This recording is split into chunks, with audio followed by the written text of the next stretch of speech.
تو میں یہ عرض کر رہا تھا کہ اجتماعی دعاؤں پہ زور ہے، انفرادی پہ زور بولو بھائی نہیں ہے. تو اللہ نے فرمایا کہ اپنے رب کو چپکے سے پکارو اور عاجزی کے ساتھ. دعاؤں میں نے دیکھا ہے کہ لوگوں سے ہاتھ نہیں اٹھ رہے ہوتے، ہاتھ یوں رکھے ہوئے ہوتے ہیں ایسے سستی میں نا، یوں ہاتھ رکھے ہوئے ہوں گے، کبھی ادھر دیکھ رہا ہے، کبھی وہاں دیکھ رہا ہے، کبھی اوپر دیکھ رہا ہے، کبھی نیچے دیکھ رہا ہے. بعض ناک میں دعا کے دوران انگلی گھما رہے ہوتے ہیں. حقیقت ہے. اس طرح سے اللہ دعائیں قبول بولو بھائی نہیں کرتے. بعض نے منہ پہ ہاتھ رکھا ہوا ہوتا ہے تو نہیں، یوں کر کے اب شرم سے شاید منہ چھپا رہے ہوتے ہیں، کیا کر رہے ہوتے ہیں. تو اس لیے دعا جب مانگیں تو ہاتھ بولو بھائی ایسے کر کے، اس میں کچھ نہیں ہوگا. کوئی تھک گئے تو تھوڑی دیر کے لیے رکھ لیں پھر اٹھا لیں. دوسری بات یہ کہ دعا مانگنی کیا ہے، کس چیز کو فوکس کرنا ہے دعا میں. سب سے پہلے دعا میں اللہ کی حمد و ثنا کرنی چاہیے، پھر رسول اللہ صلی اللہ علیہ وسلم پر درود بھیجنا چاہیے آپ کے احسانات کو یاد کر کے. اس کے بعد جو چیز سب سے زیادہ ضروری ہے وہ سب سے پہلے مانگنی چاہیے. بھائی آپ ایک بہت بڑے بادشاہ کے دربار میں گئے، آپ کو پتا ہے کہ یہ مجھے ہیرے جواہرات کی بوریاں دے سکتا ہے، اور آپ اس سے جا کے پان مانگ رہے ہو، گٹکا مانگ رہے ہو، تو وہ کہے گا کہ بھائی تو میرے پاس آیا ہے کوئی اچھی چیز مانگ لے. جب اچھی چیزیں اعلیٰ چیزیں ختم ہو جائیں تو پھر گٹکے پہ بھی آ جائیں گے، نسوار کی ڈبیاں بھی دے دیں گے تجھے. ابھی تو جو بڑی بڑی چیزیں ہیں پہلے وہ تو مانگ.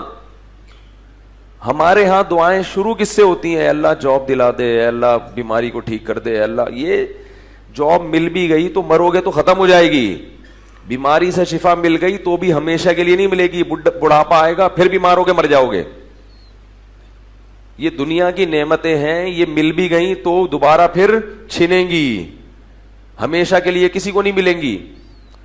اصل گھر ہے آخرت، جہاں ہمیشہ ہمیشہ کے لیے رہنا ہے. تو آخرت کو زیادہ مانگنا چاہیے کہ اے اللہ مجھے کیا چاہیے؟ بولو بھائی آخرت پہلے ہے، دنیا بعد میں، اس کی اہمیت زیادہ ہونی چاہیے. حدیث میں ہمیں دعا سکھائی ہے، لا تجعل مصیبتنا فی دیننا. اے اللہ اگر ہماری قسمت میں کوئی مصیبت لکھی ہوئی ہے تو ہمارے دین کو اس سے بچا کے رکھنا. نہیں آ رہی بات؟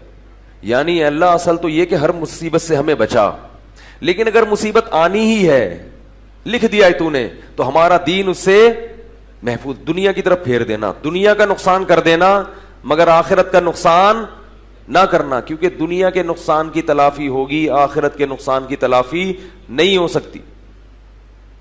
صحابہ کرام کی دعائیں کیا ہوتی تھی جو نبی کے پاس آ کے دعائیں منگواتے تھے؟ آج کل لوگ پتہ ہے کیا دعا منگواتے ہیں؟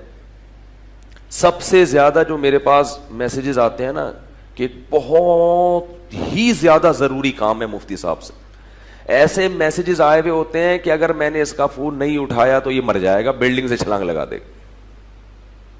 یہ جو میں اتنا زیادہ ان چیزوں میں بولتا ہوں نا شادیوں والی، بھائی انہی کی وجہ سے بولتا ہوں. میں نوجوانوں میں چل کیا رہا ہے؟ بہت زیادہ ضروری کام ہے، حضرت فون نہیں اٹھایا تو مر جاؤں گا. مفتی کس بات کے ہو؟ ایسے تانے. تو مجھے یہ ہوتا ہے کہ پتہ نہیں کوئی مر رہا ہوگا، ابھی اس نے وصیت کرنی ہے، تو میں بعض دفعہ کال بیک کر لیتا ہوں. کیس یہی نکلتا ہے، سیٹنگ چل رہی ہے. حقیقت بتا رہا ہوں. ابا مان نہیں رہے، ابا نے بھی انکار کر دیا، ماں بھی نہیں مان رہی، اور میرے بھی ابا نہیں مان رہے، میری بھی اماں نہیں مان رہی، اور اب تو لڑکی نے بھی انکار کر دیا. میں مشورہ لینا چاہتا ہوں آپ سے، کیا کروں؟ ابھی کچھ دن پہلے ایک صاحب آئے، وہ یہی کہہ رہے تھے، یہاں مسجد میں آئے، ابا نہیں بھی مان رہے، اماں بھی نہیں مان رہی، اپنے میرے ابا بھی نہیں، اس کے ابا بھی نہیں، میری اماں بھی نہیں، اس کی اماں بھی نہیں، اور پہلے تو وہ مان رہی تھی اب وہ بھی نہیں. اس کے لیے انہوں نے کیا لیا؟ ٹائم مانگا مجھ سے، آپ سے بہت ضروری ملاقات. تو میں نے کہا نہ جب اس کے باپ مان رہا ہے، نہ اس کی ماں مان رہی ہے، نہ تیرا باپ راضی، نہ تیری ماں راضی، اور نہ وہ لڑکی راضی، تو کیا اندھی لگی ہوئی ہے بھائی؟ شادی میں آئے ہو کیا؟ اتنے مزے 10 انگلیاں گھی میں، ایسا تھوڑی ہوتا ہے. نکلو پتلی گلی سے. کہہ رہے تھے کوئی وظیفہ، میں نے کہا کوئی وظیفہ نہیں، نکلو یہاں سے. تو زیادہ تر دعائیں کیا ہوتی ہیں؟ کوئی دنیا کا کام اٹکا ہوا ہے اور وہ کام پورا ہو جائے.